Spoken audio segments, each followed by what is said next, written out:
In a scathing indictment, opposition leader Job Sikala has warned against celebrating ZANU-PF members who pretend to support the opposition, citing a long list of alleged betrayals. Sikala's comments come amid growing concerns over ZANU-PF's alleged infiltration of opposition parties, sparking fears of a deeper plot to undermine Zimbabwe's democratic processes.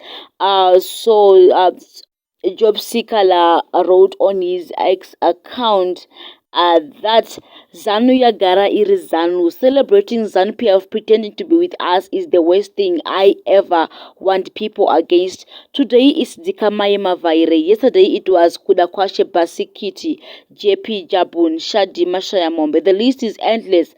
Havasivedu Vanu Ava. This is what Job Sikala said on X. And people were reacting that there's somebody who reacted saying that everyone is ZANU-PF, including you. And then Job Sikala had to respond that in your wet dreams.